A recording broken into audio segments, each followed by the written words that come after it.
بسم الله الرحمن الرحيم السلام عليكم ورحمة الله وبركاته وانا السلام يا دمانتين سودا وادا صاحبيال waxaynu bilaabi doonaa maanta inaynu casharo ka samayno Linuxka ama operating systemka loo yaqaano Linuxka.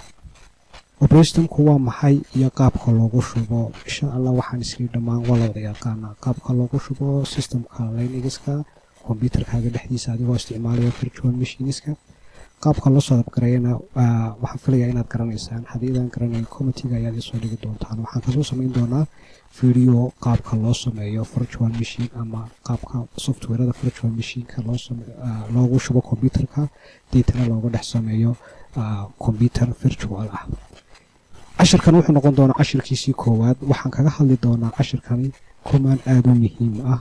commandkaasi oo loo yaqaano cd waxa uu noqon doonaa Linuxku mid aynu mar walba awoodda ku saarno ama mid aynu focuska ku saarno commandadu siday u kala muhiimsan yihiin isticmaalkooduna u kala badan yihiin. insha Allah waxaan soo gelin doonaa si weekly ah ama maalin kasta video ayaan soo gelin doonaa aan hal command ka hadli doono haddii la yiraahdo. commandkani caawa aan ka hadli doono waxa loo yaqaanaa cd ayaa loo yaqaanaa. commandkani muxuu yahay, maxaa loo isticmaalaa, goorma ayaa la isticmaalaa. tusaale ayaan idin siinayaa. tusaale ahaan haddii aan soo furto windowgan waxaad halkan ku arkaysaa wax loo yaqaano folders, laakiin Linuxka marka la joogo waxaa loo yaqaanaa directories ayaa loo yaqaanaa.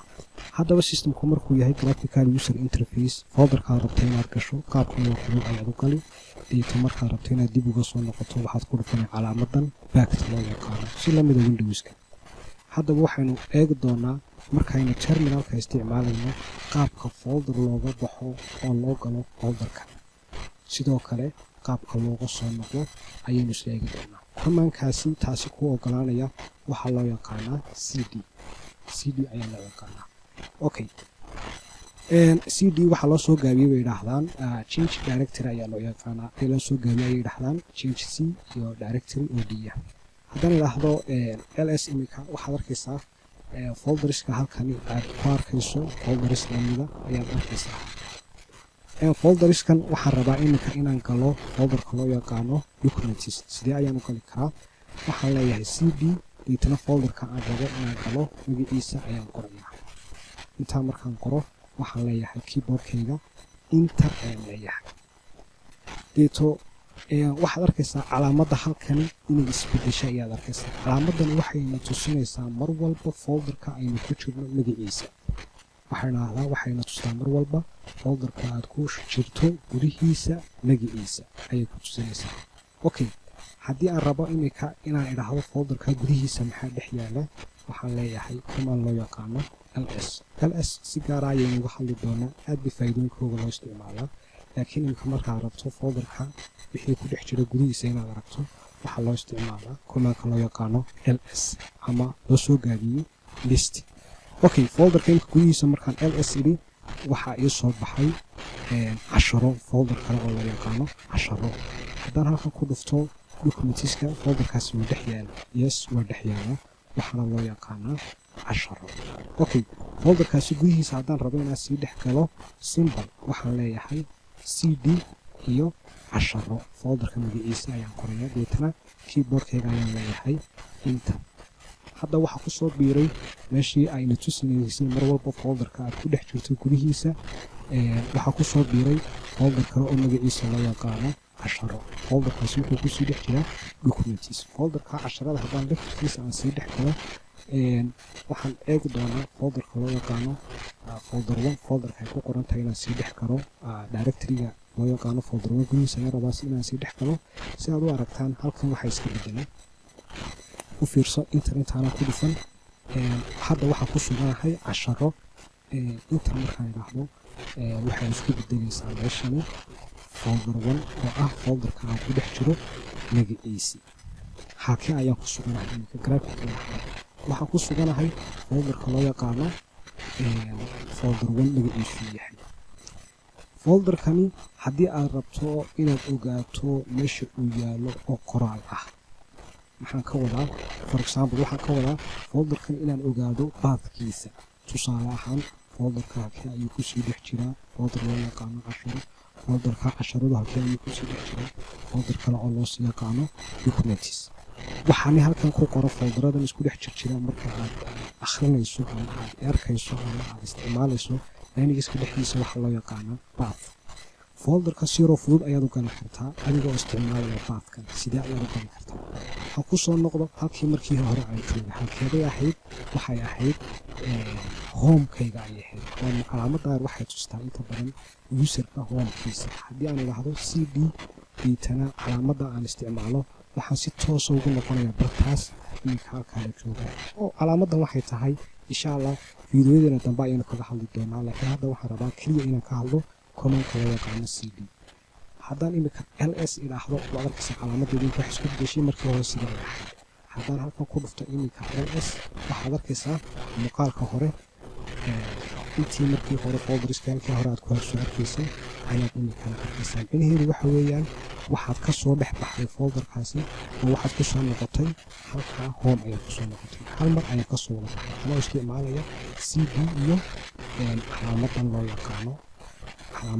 yaqaano delta ama telda loo yaqaano okay haddaba waxaan rabaa halkii markii hore aan joogay inaan ku noqdo waxaan idhaahdaa cd oo documents ayaan qoraa deetana casharo ayaan sii qoraa deetana waxaasoo dhan ayaan qoraa ma jirtaa qaab yaroo kale ka fudud oo loo gali karto haa waa jirtaa qaabkaas waa maxay folderka haddii aad baafkiisa aad garanayso macno ahaan haddii aad adresskiisa aad garanayso ama folderka folderadu kusii dhex jiro magacdooda haddii aad garanayso symbol terminalkaaga haddii aad timaado ood cd aad qorto deetana aad baaska oo dhammaystiran aad qorto waxaad si fudud aad u dhex kala tegi doontaa folderka aad rabto waxaan idhaahdo screenkaan iska masaxo screenka qaabkee loo masaxaa waxaa lagu masaxaa command loo yaqaano clear ama keyboardkaaga inaad isla qabato control iyo l ayaa lagu masaxaa markaad commando fara badan aad ku qorto terminalkaaga intaa imika inter haddaan idhaahdo maxaa ku noqday automatically